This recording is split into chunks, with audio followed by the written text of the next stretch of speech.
దాని గురించి మనం విశ్లేషించేటప్పుడు ఇతరులకి ఏంటంటే చాలా గొప్పగా చెప్తాం, అది సూపర్గా ఉందండి అని చెప్తాం అనమాట.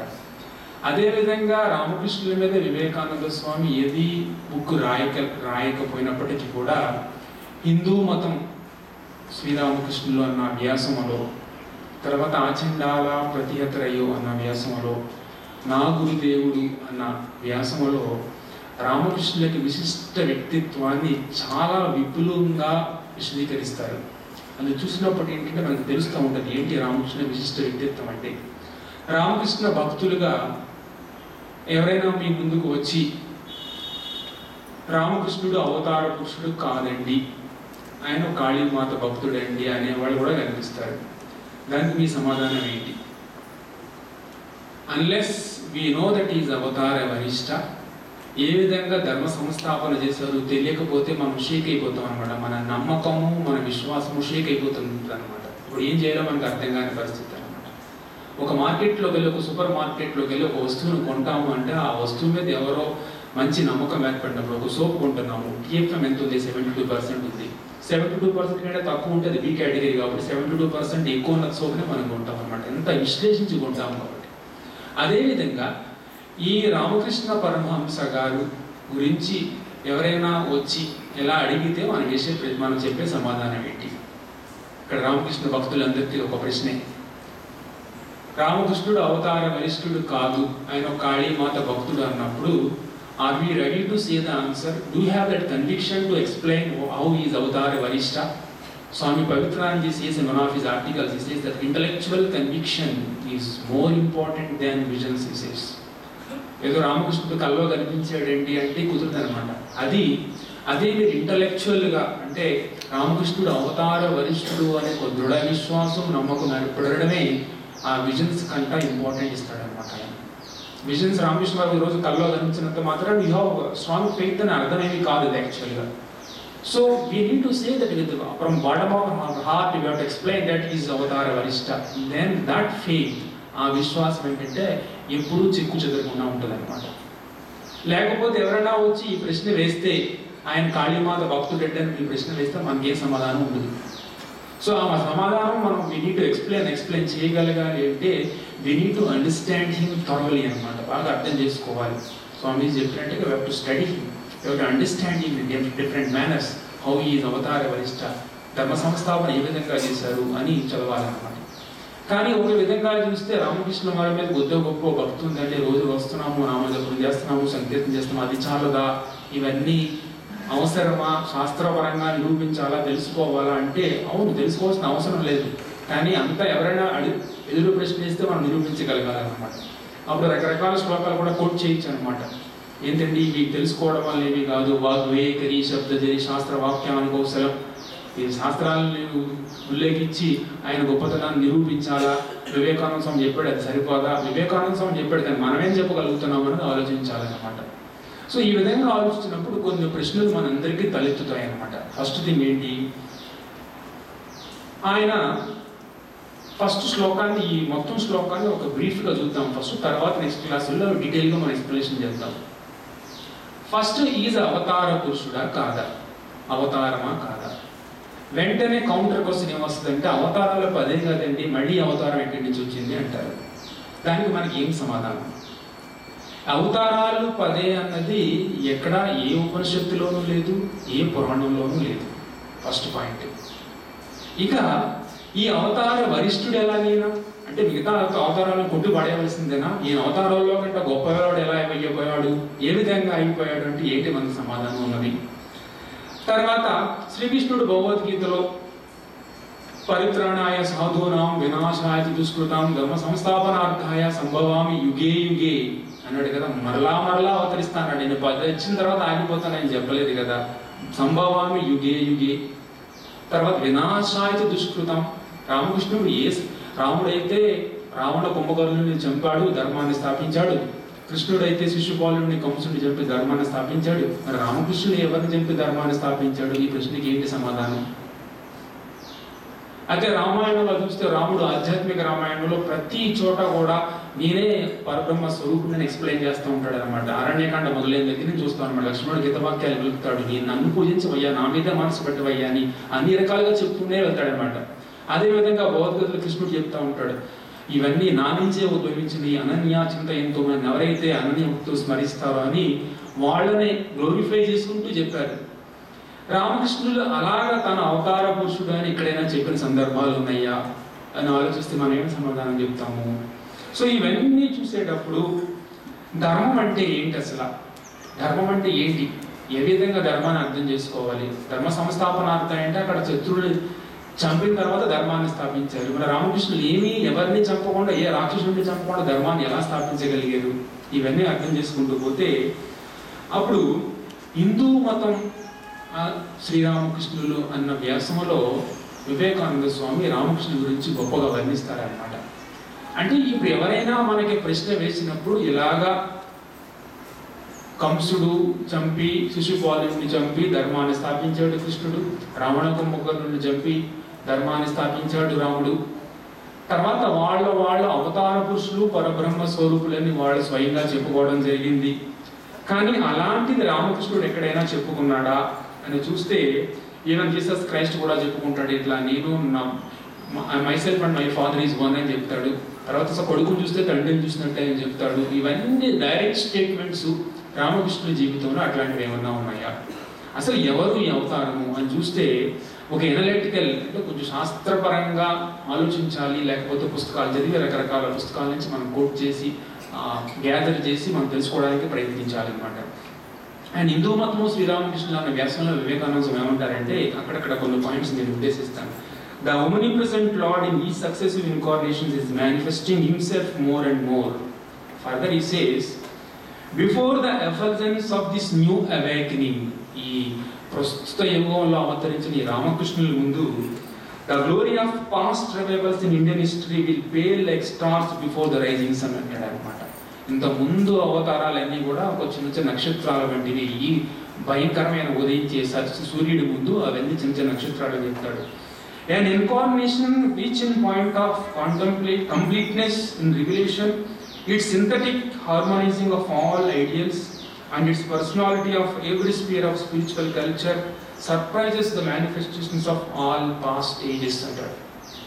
అంటే మిగతా అవతారాలలో ఉన్న లోటుపాట్లని తర్వాత ఆధ్యాత్మిక పరంగా అన్నింటినీ సంవరించుకుంటూ ఒక తరంగం ఉద్భవించింది అని చెప్తాడు అనమాట. చెప్పి ఇప్పుడు ఆధ్యాత్మిక పునరుజ్జీవనము ఈ అవతారం వల్లే జరగబోతుంది అని చెప్తాడు అనమాట. సో అలా జరిగినప్పుడు, అలా ఆలోచించినప్పుడు, వివేకానంద స్వామి స్టేట్మెంట్ మనం అలా ఊహించినప్పుడు ఇప్పుడు అందరికీ ఒక డౌట్ కలుగుతుంది అనమాట. ఇప్పుడు అవతార పురుషుడుగా అందరూ డైరెక్ట్గా తెలియజేసినప్పుడు రామకృష్ణులే స్వయంగా ఎప్పుడైనా తెలియజేశారా? First point. అదే రాముడు ఇంతకు ముందు చెప్పినట్టుగా రాముడు ఆధ్యాత్మ రామాయణంలో ప్రతి చోట నేనే పరబ్రహ్మ స్వరూపుని అని తెలియజేస్తాడు. కృష్ణుడు కూడా భగవద్గీతలో అన్ని చోట్ల తెలియజేస్తూ ఉంటాడు నేనే పరబ్రహ్మ స్వరూపుని అని. జీసస్ క్రైస్ట్ కూడా తెలియజేస్తాడు I am my father are one, I and my father are one అని తెలియజేస్తారు. కానీ రామకృష్ణుడు ఆ విధంగా తెలియజేసిన సందర్భాలు ఉన్నాయా అని చూస్తే మన కథామృతాన్ని కానీ లీలా ప్రసంగాన్ని అంటే శ్రీరామకృష్ణ పరమహంస 2 వాల్యూమ్స్ని క్షుణ్ణంగా పరిశీలిస్తే చాలా చోట్ల ఆయన చెప్పడం జరుగుతుంది అనమాట. క్షుణ్ణంగా చదివితే, ఇప్పుడే స్వామి చెప్పారు చదవాలని, చదివితే క్షుణ్ణంగా చదివితే తెలుస్తుంది అనమాట. కథామృతంలో మనకి డైరెక్ట్గా ఎవిడెన్సెస్ లేకపోవచ్చు, అంటే నేను అవతార పురుషుడిని రామకృష్ణ స్వయంగా డైరెక్ట్గా చెప్పకపోవచ్చు. కానీ శ్రీరామకృష్ణ పరమహంస అంటే శ్రీరామకృష్ణ లీలా ప్రసంగంలో చాలా చోట్ల రామకృష్ణులు నేను అవతార కృష్ణుడిని తెలియజేస్తారనమాట. అది మనందరికీ తెలుసు. ఒకసారి వివేకానంద స్వామి కాశీపూర్లో రామకృష్ణ పరమహంస గారు గొంతు వ్యాధితో బాధపడుతున్నప్పుడు జస్ట్ ఆయన చనిపోవడానికి 2 రోజుల ముందు వివేకానంద స్వామికి ఒక డౌట్ వస్తుంది అనమాట. ఈ అవసాన దశలో కూడా ఆయన అవతార కృష్ణుడిని చెప్తే నేను నమ్ముతాను అన్నప్పుడు ఆయన మనసులో ఉన్న మాటని గ్రహించి ఎవడు రాముడో ఎవరి కృష్ణుడో ఈ శరీరంలో రామకృష్ణుడే అవతరించాడని వివేకానంద స్వామికి రామకృష్ణుడు చెప్తారు. అది ఒక డైరెక్ట్ ఎవిడెన్స్ అనమాట. ఈ ఎవిడెన్స్ని శారదానంద స్వామి లీలా ప్రసంగంలో ఏంటంటే ఇది ఒక్కసారి కాదు, మేము చాలాసార్లు విన్నాము అంటారనమాట. ఇది ఒకసారి చెప్పడం కాదు, వివేకానంద ఒకసారే చెప్పడం కాదు, మేము చాలాసార్లు విన్నాము అంటారనమాట. తర్వాత ఇన్స్పైర్డ్ టాక్స్ ఆ బుక్లో వివేకానంద స్వామి ఒక శిష్యుడు ఒక ప్రశ్న వేస్తాడు. ఏం చేస్తాడంటే, సార్ మీరు ఎప్పుడైనా వివేకానంద స్వామి మీరు అవతారం అని, రామకృష్ణుల అవతారం అని మీరు ఎప్పుడైనా విన్నారా, ఎప్పుడైనా చెప్పారా అని అడుగుతారనమాట. అప్పుడు వివేకానంద స్వామి అంటాడనమాట, అవతారం అంటే ఏంటి, మీ దృష్టిలో అవతారం అంటే ఏంటి అంటాడనమాట. అదే రాముడు, కృష్ణుడు, గౌరాంగుడు, బుద్ధుడు, చైతన్య మహాప్రభు, జీసస్ క్రైస్ట్ అట్లా అంటాడనమాట. అప్పుడు వివేకానంద స్వామి ఏమంటాడంటే, స్వామీజీ అంటారు, I know Bhagavan Sri Ramakrishna to be ever even greater than those who have just named అంటారు. What to speak of believing which is a petty thing I know అంటాడు అనమాట. వాళ్ళందరికంటే చాలా గొప్పవాడు అంటాడు. సో నాకు తెలుసు ఆయన అందరికంటే ఇంకా చాలా గొప్పవాడు అంటాడు అనమాట. ఈవెన్ శరత్చంద్ర చక్రవర్తి వివేకానంద స్వామి శిష్యుడు కూడా ఎప్పుడైనా రామకృష్ణులు ఈజ్ ఆల్ పర్ఫెక్ట్ బ్రహ్మన్ అని మీకు ఎప్పుడైనా చెప్పారా అన్నప్పుడు వివేకానంద స్వామి ఇది చెప్తారనమాట. కాశీపూలు జరిగింది, ఎవడు రాముడో ఎవడు కృష్ణుడో, ఈ శరీరంలో రామకృష్ణుడే ఉన్నాడని విషయాన్ని మనకు చెప్తారు. ఇలా చెప్పిన తర్వాత ఇక ఇది డైరెక్ట్గా ఆయన కథామృతంలో చాలా చోట్ల వస్తుంది అనమాట. కథామృతంలో చాలా చోట్ల రామకృష్ణ పరమహంస గారు మేరీ మార్తా స్టోరీ చెప్పిన తర్వాత మాస్టర్ అడుగుతారు, నా గురించి నువ్వేమనుకుంటున్నావు అన్నప్పుడు చైతన్యుడు, తర్వాత జీసస్ క్రైస్ట్ అందరూ మీలోనే ఉన్నారు అన్నప్పుడు ఎస్ బేష్ అంటారనమాట. రామకృష్ణ చక్కగా చెప్పే ఉంటారు. ఇంకా చాలా చోట్ల అనమాట మనం క్షుణ్ణంగా పరిశీలిస్తూ ఉన్నప్పుడు చాలా చోట్ల నేనే ఆ పరబ్రహ్మాన్ని, నేనే అవతార పురుషుడిని అని చెప్పడం జరుగుతుంది అనమాట. ఎందుకు తెలుసుకోవాల్సిన అవసరం ఎందుకంటే ముందే చెప్పారనమాట. మన నమ్మకం సడలిపోకుండా ఉండాలి, మన విశ్వాసం చెక్కు చెదరకుండా ఉండాలి అంటే we need to study all these books and we need to have the conviction. For that we are just ఇవన్నీ పాయింట్ బై పాయింట్ ఎక్స్ప్లెనేషన్ చేయడానికి ప్రయత్నిస్తున్నాం అనమాట. ఇకపోతే అసలు ఈ పురాణాలలో తప్ప ఉపనిషత్తుల్లో ఎక్కడా అవతారం అనే మాటే లేదు. కానీ పురాణాల్లో చాలా చోట్ల ఉందన్నమాట. అవతారం ఇలా పదే రావడం జరుగుతుందని, అవతార పురుషుడు వస్తాడని జరుగుతుంది. కానీ ఉపనిషత్తులో మాత్రం ఒక్క చోట తైత్తిరీయ ఉపనిషత్తులో ఇండైరెక్ట్గా ఒక చోట రాస్తాడన్నమాట. ఏమంటాడంటే, సో కామయత భవిష్యాం ప్రజాయేతి సతపోతప్యత సతపస్తప్త అంటాడనమాట. ఏమంటే ఆ పరబ్రహ్మ అంటే రకరకాల రూపాలు ధరించాలని కోరికతో అవతార పురుషుడిగా జన్మిస్తాడు అని. అంటే ఆ పరబ్రహ్మ స్వరూపుడికి ఒక కోరిక కలిగి రకరకాల రూపాల్లో నేను ఉండాలి అన్న ఉద్దేశంతో అవతారం ఎత్తుతాడు, అవతారాన్ని ధరిస్తాడని అక్కడ చెప్పడం జరిగిందనమాట. ఇంకా ఏంటంటే తత్ సృష్ట్వా తదేవాను ప్రవిశతు, ఇది కూడా ఉపనిషత్తులో ఉందన్నమాట. ఆయనే సృష్టించి ఆయన అందులోకి ప్రవేశిస్తాడు అంటే అవతార పురుషుడు వస్తాడు అని తెలియజేయడం జరిగిందనమాట. సో ఈ రెండు ఎవిడెన్సెస్ని అంటే శాస్త్రపరంగా చూస్తే పురాణాలలో ఉన్న ప్రకారము అవతారాలు 10 అనేది రూల్ ఎక్కడా లేదు. బహుశ్యాం సంభవామి యుగే మరలా నేను అవతారాన్ని ధరిస్తూ ఉంటానని చెప్పాడు కాబట్టి ఈ అవతారాలు అనంతము అని చెప్తాడనమాట. అదేవిధంగా ఉపనిషత్తు పరంగా చూసినప్పుడు కూడా ఈ అవతార కాన్సెప్ట్ అనేది మనకు ఉంది. అంటే భగవంతుడు ఆ పరబ్రహ్మ స్వరూపుడు కోరికతో ఎక్కువ రూపాలు ధరించాలనే ఉద్దేశంతో ఈ సృష్టిలోకి వస్తాడు అవతార పురుషుడుగా. ఇదే కథామృతంలో రామకృష్ణ పరమహంస ఒక బ్యూటిఫుల్ స్టోరీ చెప్తారనమాట. ఏం చెప్తారు, అర్జునుడు కృష్ణుడిని కీర్తిస్తూ ఉంటాడు, నువ్వే పరబ్రహ్మానివి అంటాడు. అన్నప్పుడు కృష్ణుడు దానికి సమాధానంగా నువ్వు నాతో రాని చూపిస్తాను అంటాడు అనమాట. ఇది కథామృతంలో ఉంది, మనం ఎంతవరకు అర్థం చేసుకున్నాం నాకు తెలియదు, కానీ కథామృతంలో మంచి స్టోరీ అనమాట. అప్పుడు ఒక దూరం వెళ్ళిన తర్వాత ఒక చెట్టుకి రకరకాల ఫ్రూట్స్ ఉంటాయి అనమాట, స్ట్రాబెర్రీ ఫ్రూట్స్ ఉంటాయి. చూసి ఏం కనిపిస్తున్నాయి అంటే చెట్టు నిండా ఫ్రూట్స్ కనిపిస్తున్నాయి అంటాడు అనమాట. అప్పుడు ఇంకా దగ్గరికి తీసుకెళ్ళి చూడు ఏం కనిపిస్తున్నాయి అంటే నీ ప్రతిబింబాలే కనిపిస్తున్నాయి అంటాడు అనమాట. అంటే ఆ పరబ్రహ్మంలో ఉన్న అనంతమైన రూపాలు అని చెప్పడం కోసం అక్కడ రామకృష్ణ పరమహంస గారు చెప్పారనమాట. అంటే నేనే పరబ్రహ్మ స్వరూపాన్ని ఇప్పుడు అనంత రూపాల్లో అంటే రకరకాల రూపాలు రకరకాల పేర్లతో నేను అవతరిస్తున్నానని చెప్పడం కోసం ఆ చెట్టు కింద పళ్ళల్లో అన్నీ నా రూపాలే అని కృష్ణుడు అక్కడ చూపిస్తాడనమాట. అంటే ఆ పరబ్రహ్మ స్వరూపమే ఇన్ని అవతారాల్లో వస్తుంది అనే విషయాన్ని మనం గమనించాలి అనమాట. అదేవిధంగా ఈ అవతారాలని ఏ విధంగా మనం అర్థం చేసుకోవాలి అంటే అవతారం అనేది 10 కాదు. చాలా మంది అంటారు అవతారాలు 10 కదండి, రామకృష్ణుడు ఏ విధంగా అవుతాడు? ఈవెన్ కృష్ణుడు కూడా అవతారాల్లో లేడు. కృష్ణుడు పరబ్రహ్మ పూర్ణ బ్రహ్మ అంటాడు అనమాట, భాగవతంలో చెప్తాడు అనమాట. కృష్ణుడు ఏంటంటే కృష్ణస్తు భగవాను స్వయం అని ఒక భాగవతంలో ఉంటుంది అనమాట. ఇవన్నీ అర్థం చేసుకోవాలంటే ఈ కాన్సెప్ట్ మనకు అర్థం కాని విషయం. First thing we need to understand is that అవతారాలు అనేవి 10 కాదు, అవతారాల అనంతం. భగవంతుడు ఏంటంటే అవతరించేటప్పుడు ఏ విధంగా అవతరిస్తాడంటే ధర్మంలో అంటే సమాజంలో ఉన్న పరిస్థితులకు అనుగుణంగా ఎవరైనా ప్రశ్న వేస్తే ముందు అనుకున్నాం కదా, ఎవరైనా ప్రశ్న వేస్తే రామాయణంలో రాముడు ఏంటంటే ఎంత పోరాడాడు. 14 సంవత్సరాల పాటు అరణ్యవాసం నుండి అరణ్యంలో ఉన్న రాక్షసులందరినీ చంపి, రాముడిని చంపి, కుంభకర్ణుని చంపి ధర్మాన్ని స్థాపించాడు. కాబట్టి ఈజ్ ఎ గ్రేట్, ఈజ్ అవతార, we can call him is అవతార. కృష్ణుడు అయితే కంసుడిని శిశుపాలుని చంపి తర్వాత కృష్ణుడు కౌరవుల్ని నాశనం చేసి భగవద్గీత బోధించాడు కాబట్టి ధర్మాన్ని స్థాపించాడు. సో ఈజ్ ఎన్ అవతార. దాన్ని రామకృష్ణుడు వచ్చేటప్పటికి ఏ రాక్షసుని సంహరించలేదు కాబట్టి ఆయన ఎలా అవతారం అవుతాడు అన్న దాని గురించి, ఈ ధర్మ సంస్థాపన ఎట్లా జరిగింది అన్న దాని గురించి, ధర్మం అంటే ఏంటి యాక్చువల్గా అన్న దాని గురించి, అవతార వరిష్ఠుడు ఎలా అయ్యాడు రామకృష్ణుడు అయిన దాని గురించి మనం నెక్స్ట్ క్లాస్లో చూడబోతున్నాం అన్నమాట. ఏ విధంగా అవతార వరిష్ఠుడు, అసలు ధర్మం అంటే ఏంటి, ధర్మం అంటే ఏంటి అని చెప్పడానికి ఒక చిన్న కథ చెప్పిన తర్వాత దాన్ని నెక్స్ట్ క్లాస్లో దాన్ని కంటిన్యూ చేయడానికి ప్రయత్నిస్తాను.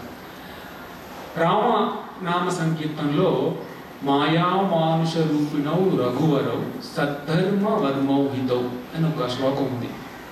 ఉంది కదండి శ్లోకం, సద్ధర్మ వర్మౌ హితౌ. అక్కడ దాని అర్థం ఏంటంటే దే వర్ ప్రొటెక్టెడ్ బై ధర్మ. ధర్మం వారి చేతిలో ఉంది, ధర్మం వారి చేత నడిపబడుతుంది, వాళ్ళు ధర్మం చేత నడపబడుతున్నారని దానికి అర్థం. అసలు ధర్మం అంటే ఏంటి? ధర్మం అంటే రాక్షసులను నాశనం చేస్తే ధర్మం స్థాపించబడినట్ట. కుంతీదేవి దగ్గరికి కర్ణుడు వెళ్ళిన తర్వాత కుంతీదేవికి ప్రార్థిస్తుంది, నువ్వు అర్జునుడు తప్ప ఇంకెవరిని సంహరించకూడదు అని చెప్తుంది అనమాట. ధర్మరాజు కర్ణుడితో యుద్ధానికి వెళ్ళినప్పుడు కర్ణుడు చంపాలనుకుంటాడు ధర్మరాజుని, కానీ కుంతి మాత చెప్పింది గుర్తొస్తుంది అనమాట. ఓన్లీ జస్ట్ గాయాలతో విడిచిపెడతాడు. విడిచిపెట్టిన తర్వాత శిబిరానికి వచ్చేసిన తర్వాత ధర్మరాజు అనుకుంటాడు అనమాట, వెంటనే ఈ పాటికి నా అర్జునుడు వెళ్ళి నన్ను గాయపెట్టాడు కర్ణుడు అనే విషయం తెలుసుకుని వెళ్ళి కర్ణుడిని ఈ పాటికి అర్జునుడు ముట్టబెట్టాడు అనుకుంటాడు, చంపేసుకుంటాడు అనుకుంటాడు అనమాట. అర్జునుడు వచ్చి అన్నా నీకేమైంది, ఎవరు ఏం చేశారు, ఎట్లా చేశారు అంటే ధర్మరాజుకి చాలా కోపం వస్తుంది అనమాట. ఏంటి ఇంకా నువ్వు ఇక్కడ ఉన్నావా, ఈ పాటి నువ్వు కర్ణుడిని చంపావన్న వార్త నాకు మోసుకొస్తావు అనుకున్నాను తప్ప ఇంకా నువ్వు ఇక్కడే ఉన్నావా అని ఇంకా ఉద్వేగంతో కోపంతో అర్జునుడి యొక్క గాంధీవాన్ని తిడతాడనమాట. అర్జునుడి యొక్క గాంధీవాన్ని బాగా తిడతాడు ధర్మరాజు కొంచెం కోపంతో, ఎందుకంటే ఆల్రెడీ యుద్ధంలో ఓడిపోయి ఉన్నాడు కాబట్టి. అప్పుడు అర్జునుడు ప్రతిజ్ఞ చేస్తాడు, ఒకప్పుడు ప్రతిజ్ఞ చేశాడు, ఎవరైనా తన గాంధీవాన్ని తిడితే వాళ్ళని చంపేస్తానని ఒక ప్రతిజ్ఞ చేస్తాడు. ఇప్పుడు ఆ ప్రతిజ్ఞ నెరవేర్చాలి. ఇప్పుడు ఎవరిని చంపాలి? ఇప్పుడు ధర్మరాజుని చంపాలి. వెంటనే బాణం తీసుకుంటాడు అన్న గాంధీవంతో ధర్మరాజుని చంపడానికి ప్రయత్నిస్తాడు, ఎందుకంటే గాంధీవాన్ని తిట్టాడు కాబట్టి. వెంటనే కృష్ణుడు అంటాడు అనమాట, ఆగవయ్యా ఏంటి ఎవరిని చంపబోతున్నావు అంటే ధర్మరాజుని చంపబోతున్నాను, ఎందుకంటే నా గాంధీవాన్ని కించుకట్టి నేను ప్రతిజ్ఞ చేశాను, నా గాంధీవాన్ని ఎవరైనా తిరిగితే నేను వాడిని చంపేస్తానని ప్రతిజ్ఞ చేశాను అంటే ఆ ప్రతిజ్ఞ ఇప్పుడు నెరవేర్చబోతున్నావా అంటాడు అనమాట. అవును అంటాడు అనమాట. అది నా ధర్మం అంటాడు అనమాట. ధర్మానికి సమయం సందర్భం ఉంటుందయ్యా అని అంటూ వాదిస్తాడన్నమాట. నువ్వు ప్రతిజ్ఞ చేసింది అంతా నువ్వు చేయాలని రూల్ లేదు ఇక్కడ. అక్కడ ఏంటంటే ఏ యుగంలో రాక్షసులను చంపి ధర్మాన్ని స్థాపించాడో అవి ఇక్కడ మనకి రావు అట్లా. అంటే దాని అర్థం ఏంటంటే ధర్మం అంటే ఏంటి, అక్కడ సమాజానికి తగ్గట్టు ఆ పరిస్థితికి తగ్గట్టు చేయవలసింది అక్కడ ధర్మం అంటే. అది అక్కడ ఆయన ఆచరించవలసిన ధర్మం. ఇది గాంధీవాన్ని తిట్టడని చంపితే అన్నయ్యని చంపుతుంది ధర్మం అవుతుందా? అవ్వదు కదా. అదేవిధంగా ఈ కలియుగంలో అవతార పురుషుడు జన్మించాడు కాబట్టి ఎవరైనా రాక్షసులు ఉంటే చంపేయడం ధర్మం కాదనమాట. ధర్మం అంటే ఏంటి, ఆ ధర్మాన్ని ఏ విధంగా రామకృష్ణుడు స్థాపించాడు అనేది మనం చూడవలసి ఉంటుంది అనమాట. నిజంగా గాంధీవాన్ని తిట్టాడు, ఎవరైనా గాంధీవాన్ని తిడితే చంపాలన్న ప్రతిజ్ఞ చేశాడు, కానీ తమ్ముడు అన్నయ్య తిట్టాడని అన్నయ్యని చంపడం ధర్మం అవుతుందా? ధర్మం కాదు కదా. సో ఆ ధర్మం అంటే ఏ విధంగా ఈ కలియుగంలో రామకృష్ణుడు ధర్మాన్ని ఏ విధంగా స్థాపన చేశారు అది మనం వచ్చే క్లాసులో చూడబోతున్నాము.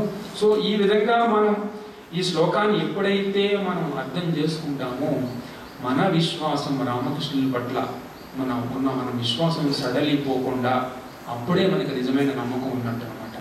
యాక్చువల్గా నిజంగా మనం వచ్చి ఎవరైనా ప్రశ్నిస్తే మనం ఏం సమాధానం we are ready to give the answer అనమాట. అలా ఉండగలగాలి. ఏ విధంగా అర్థం కాకపోతే మనకి స్థాపకాయచ ధర్మస్య అంటే ఏంటి అని మనకు తెలియకపోతే, ఏ విధంగా ధర్మాన్ని ఆయన స్థాపించాడు అంటే తెలియకపోయినా, సర్వధర్మ స్వరూపుడు ఏ విధంగా సర్వధర్మ స్వరూపుడు అయ్యాడు అని తెలియకపోయినా, అవతార వరిష్ఠుడు అని తెలియకపోయినా, ఏ విధంగా అవతార వరిష్ఠుడు అయ్యాడు అని తెలియకపోయినా, మన విశ్వాసం ఏంటంటే ఎవరైనా వచ్చి కౌంటర్ ప్రశ్న వేస్తే మనం సడలిపోతాం అనమాట. ఆ సడలిపోకుండా మన విశ్వాసాన్ని ఇంకా పెంచుకోవాలి అంటే we need to understand. So ఈ క్లాస్లో మనం ఎక్స్ప్లెయిన్ చేసుకున్నది, మనం అర్థం చేసుకోవడానికి ప్రయత్నించింది ఏంటి అంటే, ఈ అవతార పురుషుడు వచ్చింది రాక్షసుని సంహరించడానికి కాదు, ధర్మాన్ని స్థాపించడానికి. రాముడి అవతారంలో, కృష్ణుడి అవతారంలో, మిగతా అవతారాల్లో వాళ్ళ అవతార పురుషులోని డైరెక్ట్గా చెప్పడం జరిగింది. రామకృష్ణుడు కూడా ఆ విధంగా చెప్పుకున్నాడా అంటే కొన్ని సందర్భాల్లో చెప్పడం జరిగింది. అదేవిధంగా ఈ ప్రపంచంలోనే ఒక జీనియస్ వివేకానంద స్వామి లాంటి వ్యక్తి, మహాపురుషుడు, ఆయన గురువుగారిని కొనియాడుతూ ఈ కొత్త అవేకనింగ్, ఈ నూతన కాంతి పుంజం వల్ల ఆయా యుగాల్లో వెలిసిన కాంతి పూజలు ఈ సూర్యోదయం ముందు, ఈ సూర్య కాంతి ముందు, ఈ సూర్య తేజో రాశి ముందు అవన్నీ కూడా చిన్నపాటి నక్షత్రాలని ఏ విధంగా అనగలిగాడు అని ఇవన్నీ కూడా మన కొద్దిగా గొప్ప స్టడీ చేసి వచ్చే క్లాసుల్లో కొద్దిగా చూడడానికి ప్రయత్నిద్దాం, నేర్చుకోవడానికి ప్రయత్నిద్దాం. ఇది నేర్చుకోవడానికి ప్రయత్నించడం అంటే ఏదో పాండిత్యాన్ని నిరూపించడానికి కాదు, మనకి మన విశ్వాసం మనం కొంచెం ఎక్కువ చేసుకోవడానికి, మన నమ్మకాన్ని ఇంకా పెంచుకోవడానికి చేసే ప్రయత్నం మాత్రమే. So that will be able to progress spiritual లైఫ్లో ఇంకా ముందుకు పోవడానికి ఉపయోగపడుతుంది అనే ఆలోచనతోనే ఇది చెప్పడం జరుగుతుంది. ఓం శాంతి శాంతి శాంతి.